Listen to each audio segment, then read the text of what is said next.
معرفی کتاب مزامیر. در کتاب مقدس عبری عنوان این کتاب ستایش هاست. عنوانی که در کتاب مقدس یونانی برای آن به کار رفته.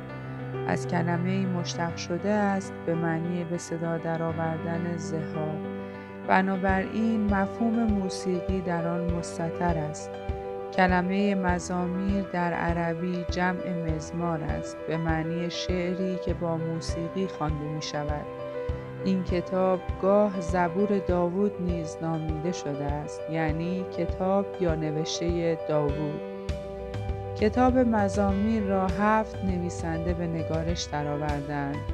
داوود پادشاه نویسنده 73 مزمور از کل مزامیر است. 10 مزمور را پسران قوره نوشتند. مزامیر 42، 44 تا 49، 84، 85، 87.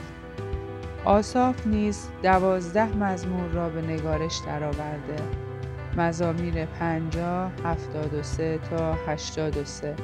سایر نویسندگان عبارتند از سلیمان مزامیر 72 و 127، موسی مزمور 90، هیمان مزمور 88 و ایتان مزمور 89. هویت نویسنده 50 مزمور باقی مانده روشن نیست، ولی اغلب عزرا را نویسنده آنها می‌دانند. مزامیر در طول هزاران سال سرودهای عبادتی یهودیان و مسیحیان بوده است. کتاب مزامیر را نمی‌توان بر اساس موضوع تقسیم بندی کرد، اما اغلب آن را به 5 مجموعه یا کتاب به شرح زیر تقسیم می‌کنند.